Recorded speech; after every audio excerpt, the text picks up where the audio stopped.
estamos recebendo aqui dois queridos colegas, Carlos Fernando Andrade, que foi inclusive conselheiro fundador do CAL, foi conselheiro federal, foi superintendente do IPHAN e hoje é diretor da Urbanacom. E Leila Marques, nossa querida amiga, companheira, conselheira federal do CAL do Rio de Janeiro, do CAL BR.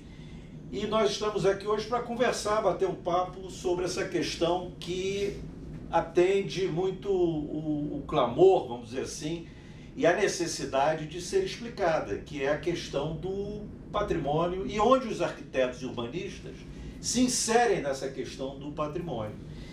Eu vou começar perguntando para o Carlos Fernando, porque ele tem uma experiência enorme nesse assunto, foi superintendente anos aqui do Rio de Janeiro, participou de várias intervenções, exitosas na maioria delas. Eu queria perguntar para você o seguinte, por que a importância, por que a sociedade deve defender a importância da preservação do patrimônio, especificamente o patrimônio arquitetônico? Bom, boa tarde, né? Agora é tarde. Boa tarde, Sidney, boa tarde, Leila, boa tarde, colegas, arquitetos, eventualmente não arquitetos, boa tarde. Eu não sei exatamente, Sidney, se a sociedade deve defender o patrimônio, porque isso é exatamente decorrente do quanto a sociedade valora, não é?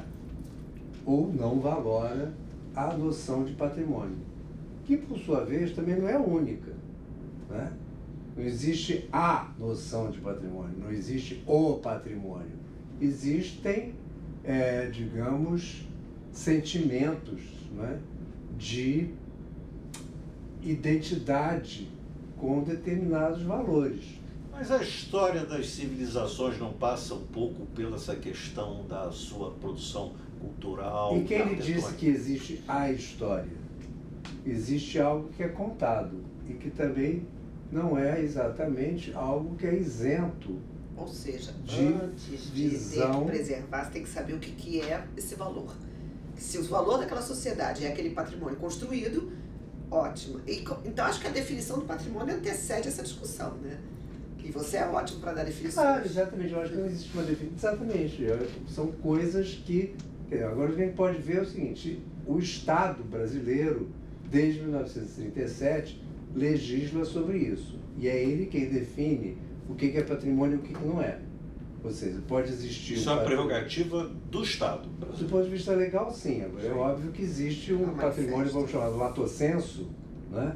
E o outro que é o stricto sensu, que é o legal, onde o que eu entendo que é por patrimônio não é necessariamente o que você entende. Então, retornando à sua frase, à sua pergunta, por que deve, né? Eu não sei se ela deve, porque quem vai dizer isso é a própria sociedade. Mas, no Brasil, entende-se, aliás, a partir de um determinado momento, tanto a União, tanto o Estado quanto o município, os municípios, passam a legislar e a definir legalmente, institucionalmente, o que é patrimônio e o que deve ser preservado. E aí nesse momento, Sidney, é interessante porque passa a ser um dever do Estado, e não mais da sociedade, a defesa do patrimônio, do que ele definiu que era. Não é? Então você vê que você está num terreno, digamos, não muito claro, de conceitos e de atribuições, né? E esse probleminha do que é o Estado que é responsável, e na hora que você tomba um bem que é privado, aí começa aquela briga, quem vai conservar? Não tem dinheiro para ficar restaurando ornamentos de fachada, coisa e tal, e aí começa, aí degrada o prédio, e aí entra. Que hora que o governo tem que entrar e fazer uma intervenção? Depois que o telhado caiu da casa da Carmen Miranda? Essa é até fácil de gente responder, porque é um artigo do Decreto-Lei 25/37. O que é o Decreto-Lei 25/37? Decreto-Lei número 25 de 1937, certo? E é muito interessante, porque é o decreto número 25, são poucos, né? Do Estado Novo. Então, em 1937, se institui o Estado Novo e o decreto-lei, porque o Congresso estava fechado, é o decreto que institui a figura do tombamento e do órgão de tombamento logo a seguir. Bom, os primeiros tombamentos do Brasil são de 1938, logo a seguir disso, né? E nesse decreto 25 está lá escrito que é obrigação do proprietário do imóvel manter a integridade física de sua propriedade tombada, mas, na hipótese dele não poder arcar com os custos, cabe à União, naquela época era só a União, certo? A União fazer isso.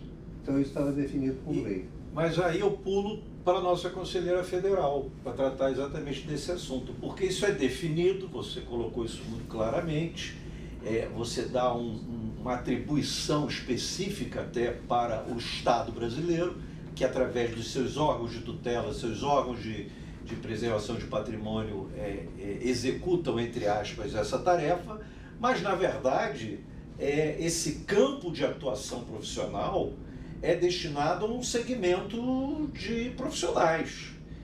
E aí o CAL, e a nossa conselheira federal pode explicar isso melhor, né? Defendeu a vida toda, e isso hoje está garantido pelas sentenças judiciais, pelos acordos, etc. e tal, de que esta atividade que cabe ao Estado cumprir deve ser exercida por profissionais habilitados e qualificados, e nesse caso seria uma atividade privativa, exclusiva dos arquitetos, arquitetas e urbanistas, Leila? Ele que sabe os números de todas as leis, mas acabou de ser batido mais uma sentença sobre isso, ainda havia dúvidas sobre isso, é acordo, é decreto, é o quê? Que recente, falando que realmente só arquitetos e urbanistas, primeiro que arquitetos e urbanistas, porque a nossa profissão é assim, né? Aqui no Brasil a gente se forma arquiteto e urbanista, né? Então, arquitetos é que tem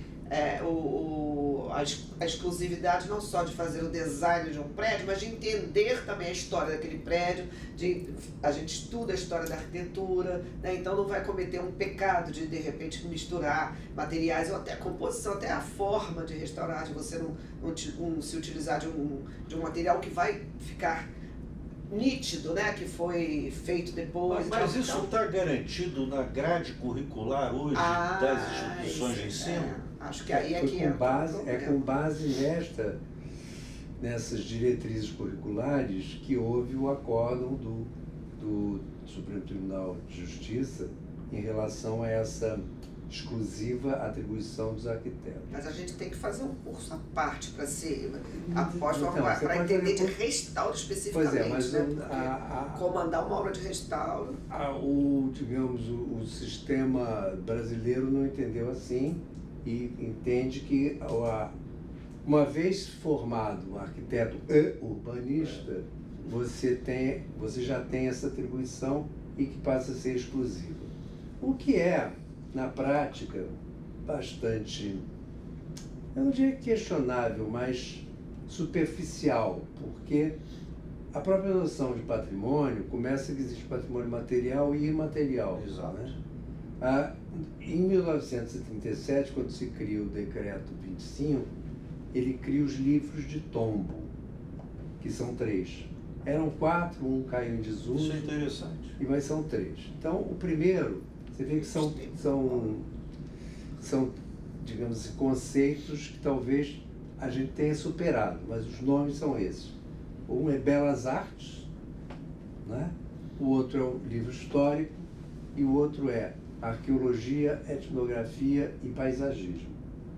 Bom, ao longo da história foram criadas outras leis, né? A lei da arqueologia é de 1960 e a que substitui um pouco. Tudo isso é material ainda.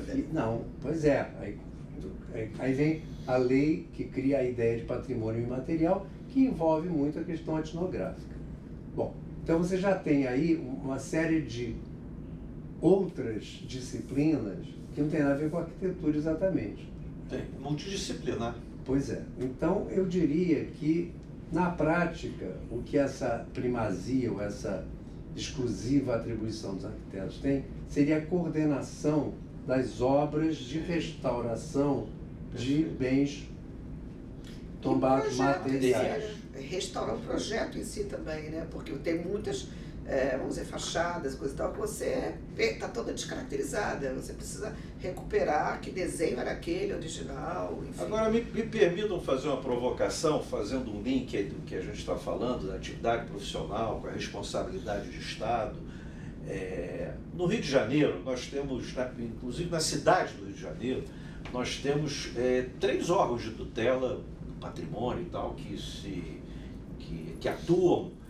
E temos o IRPH, né, cidade do Rio de Janeiro, que é municipal, o INEPAC do Estado, IFAM, né, que é a superintendência que você, inclusive, dirigiu por muitos anos. A sensação que se tem, assim, de muitos profissionais, não estou nem falando da sociedade, falando dos profissionais, do arquiteto e tal, é que não há uma articulação entre esses órgãos. E também a gente tem percebido, Carlos Fernando, não sei se você tem essa leitura atualizada, mas um certo, entre aspas, não quero usar isso, mas não acho outra palavra, um desmonte, né, desses órgãos sob o ponto de vista de capacitação, de quadro técnico, de profissionais, para que se possa atender a essa demanda que a gente verifica que só cresce. Porque é notório para a população, aí sim, né, olhando no olhar da sociedade, é notório um certo abandono desse nosso patrimônio arquitetônico, cultural, público e privado. Né? Então, isso rola mesmo, tá? Você acha que há essa falta de integração, uma falta de ação? Os órgãos estão realmente sem condições de funcionar como deveriam, né? Você presidiu, coordenou, enfim, a superintendência aqui há muitos anos, e a gente sabe que tem uma característica no serviço público inevitável, que é quando os funcionários, os nossos colegas, se aposentam. Né? E há muito tempo nesses órgãos, né, e nos demais também, você não tem uma reposição natural de quadros. Isso tem prejudicado o trabalho e o sentido de se preservar as coisas? Presidente, eu acho que você trouxe, na verdade, 2 questões. Uma que eu diria que tem órgão demais, e a outra que tem órgão de menos. Né? Muito bom. Teve um governo que perguntou o que é IFAM. Você foi isso que você falou. Né? Me pareceu que é isso que você falou. Bom, e começando pelo órgão de menos, que é mais fácil, né? Quer dizer, houve um desmonte do Estado brasileiro nos últimos anos, foi evidente. Sim. E, infelizmente, não se restringiu, que podia ter sido, né, aos órgãos de cultura. Houve um desmonte generalizado. Certo. Se você for na área de saúde, por exemplo, você vai ter, isso pelo que eu leio no jornal, não é a minha área, mas por exemplo, toda a política de vacinação foi para as cucuias. E nós tínhamos um sistema de vacinação que era exemplar no mundo inteiro. Então, isso aconteceu e talvez tenha acontecido mais em certos setores que em outros. Cultura, o Ministério da Cultura chegou a acabar. Acabou. Né? E do qual... Nunca mais tivemos um MEC. Cidades, né? Também. Quando tinha o Ministério da Cultura no último governo, acabou o ponto. E virou não sei o que de turismo. Certo? Uma secretaria, algo nessa linha. Bom, do Ministério do Turismo... Algo esse é o de menos. Agora... esse é o de menos. E a bagunça do demais. E aí é verdade, quer dizer, você teve em todas as áreas um número muito grande de aposentadorias, sem reposição, né? E isso aconteceu mesmo. Então é o órgão de menos. O órgão de mais também existe. Quer dizer, o que a gente sempre lutou é que se tivesse um SUS, o Sistema Único de Saúde, podia ter um Sistema Único do Patrimônio. Isso seria o ideal. Quer dizer, onde você tem funções muito mais evidentes para a União, para o Estado e para os municípios. Os municípios são as pontas, né? É quem está lidando de fato com o pé no chão, a pedra e o cal, não é isso? Então isso seria o ideal. Lembrando que o CAL não é o Conselho de Arquitetura. Não, é cal com L. Mas podia ser também. Podia ser também. Enfim, até porque ele tem uma política de regulamentação, de fiscalização, né? E é interessante que no nosso código de ética fala em respeito ao patrimônio. Isso. Né? Então também o CAL também bota sua... Mas o CAL-BR agora decidiu tem a sua que nós teremos uma responsabilidade. verba, tal como nós temos para assistência técnica, é obrigatória gastar agora com patrimônio. Isso é um absurdo, mas isso é outra coisa. Eu não quero me meter na vida íntima do CAL. Mas, voltando Mas ao estamos assunto, aqui na intimidade do CAL. mas eu não tenho que opinar sobre algo que não me é devido. Você que foi eleito. Nossa conselheira. Né? Vocês é que são eleitos. Aliás, ex-conselheiro federal, é atual Meu conselheiro filho, federal. só tem que pagar pensão alimentícia, sabe disso. Olha aqui, nossa colega presidente do CAL de Minas, a Cecília Fraga, tem um depoimento muito legal sobre essa história da visão dela do patrimônio. Vamos dar assistir aqui. Claro, claro. Olá, pessoal. Estou aqui para falar um pouquinho sobre a importância do patrimônio histórico para toda a sociedade, para os arquitetos urbanistas, já que a gente tem um campo de atribuições específico de arquitetos, exclusivo para arquitetos urbanistas. É muito importante que a gente fale sobre o que toda a população deixa, né, para as outras populações, todas as épocas da humanidade, todos os períodos, nós tivemos aí a contribuição da arquitetura para a nossa história, para a nossa identificação, né, de todos os povos. Minas Gerais é um dos maiores berços brasileiros de arquitetura e urbanismo e de patrimônio histórico. É muito importante que a gente converse sobre isso, é muito importante que todos os arquitetos participem desse universo, que é um universo, um campo exclusivo de trabalho para eles. Então, eu desejo a todos uma boa conversa, um bom papo sobre isso e que seja muito frutífero, né? Um grande abraço. E além da Cecília, o nosso querido amigo, o Roberto Salomão, presidente do CAL de Pernambuco, também tem um depoimento muito interessante sobre a visão que ele tem dessa questão específica do patrimônio. Vamos ouvir o Roberto. É importante que a gente não perca, né, o entendimento, inclusive dado pelo próprio, como acordo do tribunal, de que esta ação sobre o restauro do bem arquitetônico é atividade privativa dos profissionais de arquitetura e urbanismo. Isso já está consagrado na doutrina. Então, a gente já tem um acórdão do Tribunal Superior no sentido de dar essa guarida a essa prerrogativa de nós, profissionais de arquitetura e urbanismo. E isso está muito claro, porque quando a gente pega as diretrizes curriculares do curso de arquitetura, fica claro que a nossa formação, ela tem todas as habilidades necessárias para que a gente possa dar a base para essa intervenção. É claro que além do curso de graduação, como o campo do restauro exige um aprofundamento, uma especialização, uma verticalização, é fundamental que essa formação continuada desse profissional que vem a fazer a intervenção no bem protegido, no patrimônio arquitetônico protegido, ele possa cada vez mais se especializar, ou seja, dominar mais as técnicas de intervenção e de restauro. Mas, sobretudo, é importante que a gente tenha clareza que isso é uma atribuição nossa, dos profissionais de arquitetura e urbanismo.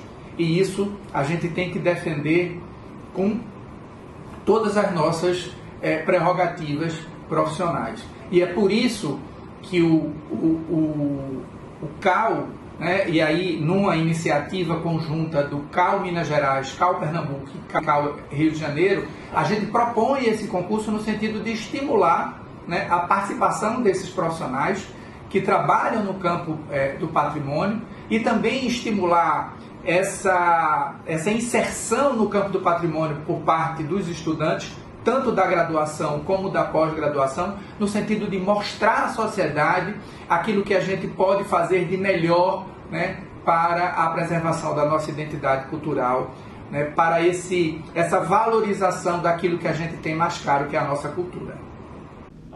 Bom, eu acho, ou seja, que eles trouxeram, além dessa questão da exclusiva competência, que eu volto a dizer, na prática tem sido muito difícil de implementar, né? Até porque, às vezes, aconteceu um caso em Minas recentemente, onde o IPHAN de Minas entendeu que os projetos de restauração, obviamente, contêm projetos, ou uma questão estrutural, e que essa questão estrutural é ligada aos engenheiros. Então passou a exigir que numa determinada licitação, que a empresa fosse registrada no CAL e no CREA. Porque, ou seja, uma maluquice, né? Porque eu posso contratar quem eu quiser. Claro. Né? Na minha equipe eu posso ter advogado, biólogo, engenheiro sanitarista, enfim, dependendo do objeto, né? Você vai contratar, você vai se assessorar de outros conhecimentos, antropólogo, arqueólogo, restaurador, conservador, químico. O arquiteto que seja o responsável. Evidente. Agora, isso não me leva, quando eu tenho que, né, contratar um advogado, a minha empresa não tem que estar filiada, não sei como é que chama, registrada na OAB. Senão vai né? ter que ir para o contador também. Para o jornalista. Isso entendeu, né? E, infelizmente, acabou que foi isso mesmo e assim seguiu a licitação. Com liminar, perda liminar, etc. e tal. Então, isso é uma coisa que eu acho que o CAL tem que olhar com mais carinho, porque a questão não é só de exclusividade. Claro. Né? Claro, nós vamos ser coordenadores, mas essas questões têm que ser melhor definidas. Mas agora, o que os dois colegas nos trazem, os colegas presidentes, que eu acho interessante, é a questão do concurso que os 3 CAUs, né, o do Rio de Janeiro também, estão nos trazendo e por que estão nos trazendo. Isso que eu acho mais interessante. É isso que eu ia te perguntar a você, principalmente a Leila, que foi, de certa forma, uma grande articuladora, né, desse edital, né, o edital tripartite entre Rio, Pernambuco e Minas, e o CAL-BR também, porque isso me parece, você falando aí de assuntos, reações, vamos dizer assim, que o CAL deva adotar, me parece que isso é uma estratégia da gente tentar enfrentar essa questão, de tentar discutir, levantar o tema, quando se apresenta um edital, acho que principalmente, concurso, né? Primeiro colocar Como o arquiteto. Você... Então, todo concurso que o CAL faz, seja de projetos, por acaso este é sobre patrimônio, né? Como é que é o nome dele? Você tem dúvida? É um nome grande. O que é o que deu o nome? Intervenções contemporâneas em bens. Intervenções arquitetônicas e urbanísticas em projetos ou propostas de ideias de intervenção. Nossa, é grande. No campo do patrimônio cultural. Eu acho que ele Pois então. Por acaso, este concurso é sobre este tema que a gente está aqui conversando hoje. Mas todo concurso tem esse mesmo intuito. Primeiro, disseminar o assunto, principalmente que foi até aceito projetos de fim de graduação, né? Ou seja, de alunos e até de pós-graduação. Você diz no sentido de fomentar o... Então, para divulgar, disseminar e explicar, porque nós saímos da faculdade e a gente sabe até a página 3, né? Como é que eu trabalho com isso, até que ponto esses projetos são importantes, enfim. Então, isso fomenta dentro das universidades também. Depois, o prêmio do primeiro lugar, inclusive, é um bom dinheiro, R$16 mil. Né? Isso já é para o prêmio profissional. É para um profissional, porque são 2 categorias, né? Profissional e estudantes. O Carlos Fernando achava que tinha que ser mais só um concurso para profissionais, mas eu acho que é importante também entrar nas universidades. O Carlos Fernando foi consultor, né? Não, o Carlos Fernando foi, digamos assim, orientador da temática. Né? Quer dizer, eu entendo, continuo entendendo, que a questão do patrimônio hoje, ele se ampliou de tal maneira, por exemplo, na cidade do Rio de Janeiro, vocês calculam quantos bens tombados nós temos? Milhares. 25 mil. No município do Rio de Janeiro. Entre estadual, federal e municipal. Aí você fala tombado, preservado, você quer só tombado mesmo? Não, porque quando você fala tombado, as APACs, elas criam a situação dos... Mas, Carlos Fernando, aí dentro desse número tem aqueles que são tombados nos 3 níveis? Porque isso às vezes acontece. Às vezes tem, em alguns casos sim. No teatro municipal, né? Então você tem que ouvir os 3 órgãos. Então por isso que eu falei que era muito importante, em algum momento, se criar a ideia do SUS do patrimônio. Né? Porque certamente a ação da União não pode ser a mesma, concorrente, digamos assim, do Estado e do município. E centralizar também mais, até para... E por outro lado, quer dizer, se aquilo tem uma expressão nacional, é óbvio que ela tem estadual e municipal. né? Óbvio. Se o Cristo Redentor é uma expressão nacional, é óbvio que ela também deve ter seu, né, estadual e municipal. Então esse triplo ou duplo, ou quantos forem tomar, agora ainda tem o mundial, né? Ainda tem o da humanidade. Então se aquilo já é da humanidade, é óbvio que também, mas enfim. Então, eu acho que a visão deveria ser qual é o papel da União, que deve ser diferente do Estado, que deve ser diferente do município, né? Eu próprio não tenho clareza disto, mas eu sei que isso em algum momento do mundo vai ter que ser feito, porque... Sem dúvida, né? Sem dúvida. Agora, caminhando aqui para o final da nossa conversa... Agora, caminhando, mas o que eu queria dizer é o seguinte, que eu acho que a ação do arquiteto hoje tem sido muito mais de intervir no tombamento. Fazendo os tais dos retrofits. Claro, porque você pega... quer dizer, a sociedade mudou, os usos mudaram. Eu acho que esse nome retrofit, na verdade, é para dizer o seguinte, que o restauro é simplesmente não, é coisa pra caramba, mas é você pegar aquele prédio e trazê-lo ao seu formato original. Fachada, volumetria. O retrofit ele vai além, porque ele muda totalmente o uso daquele prédio, que foi um palacete, foi uma residência, foi um tribunal de justiça, como o Cefet lá em Petrópolis, era um tribunal de justiça, hoje é uma escola técnica. É a dificuldade que a gente passa até hoje para mexer naqueles ambientes sem, né, descompor, desconfigurar o prédio. Então, acho que a palavra retrofit já ela vem para dizer o seguinte, olha, eu vou mexer no uso, eu vou mexer na utilidade, na função desse prédio. Então, eu tenho que, às vezes, até fazer estudo de trânsito, tudo, porque ele vai mudar, né? Então, acho que tem que dizer, a questão da intervenção contemporânea, que no mundo inteiro é feita, é discutida, etc. Então,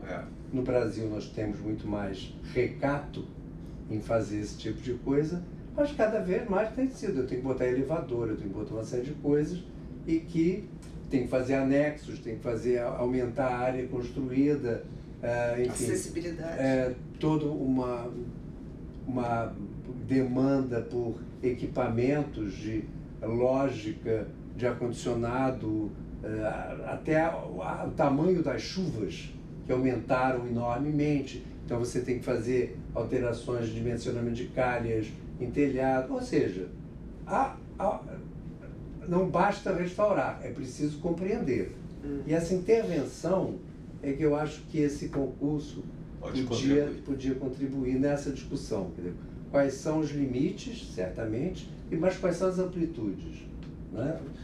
E voltando para a questão do papel do Estado, eu queria terminar perguntando para vocês dois, com a larga experiência que vocês têm, você inclusive na área pública federal, o Carlos Fernando especificamente nessa área do patrimônio, porque o Carlos Fernando, depois que saiu da superintendência do IPHAN, ele continuou trabalhando no campo do patrimônio na atividade privada dele. Então, do outro lado do balcão. Então, ele conhece muito bem essa questão dos dois lados.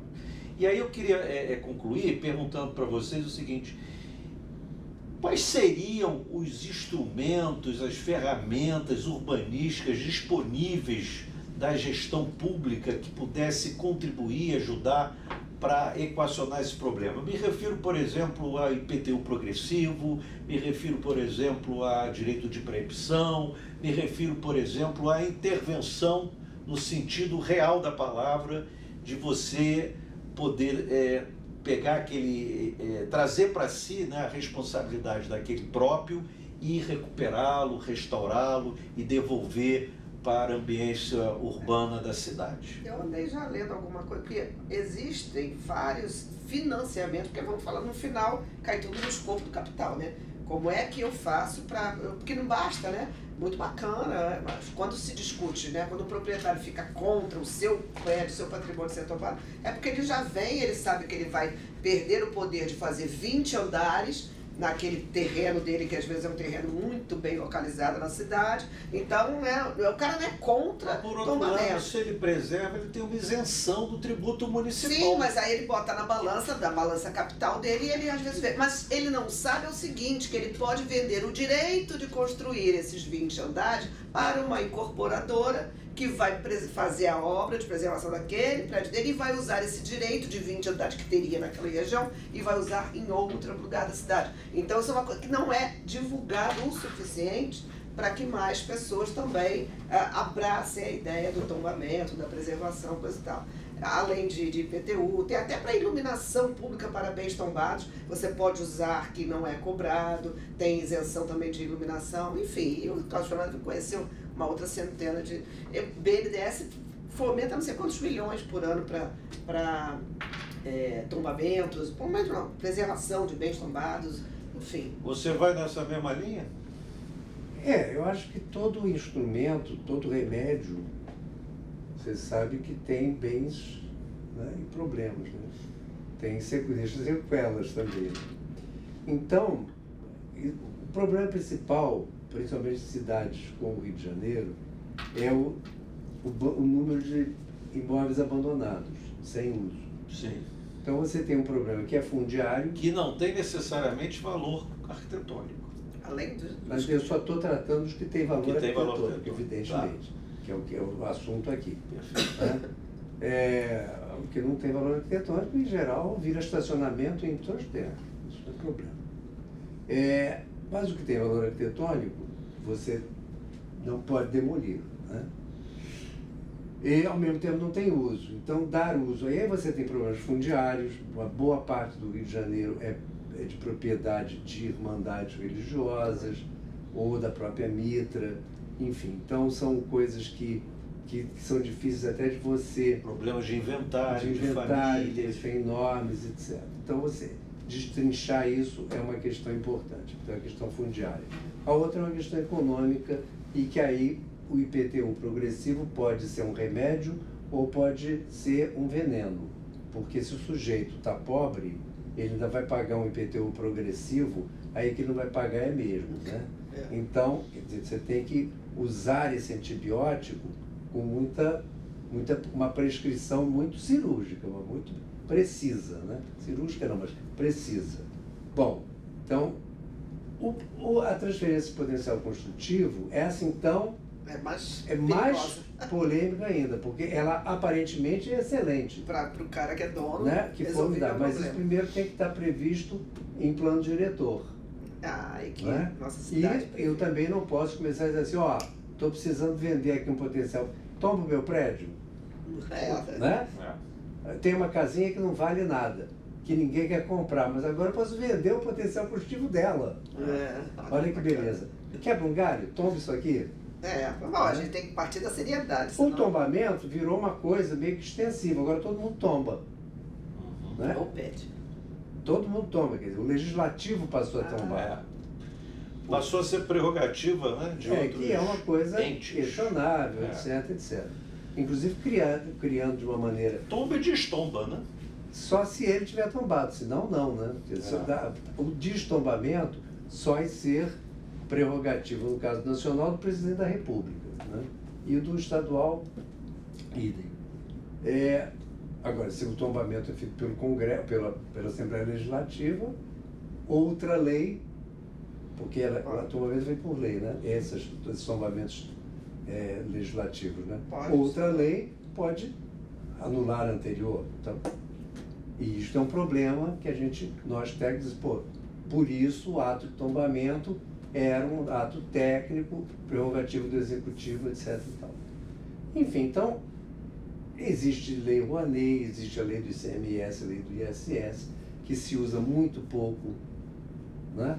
Por exemplo, a isenção federal que o governo federal dá para a lei chamada Lei Rouanet jamais foi atingida na sua captação.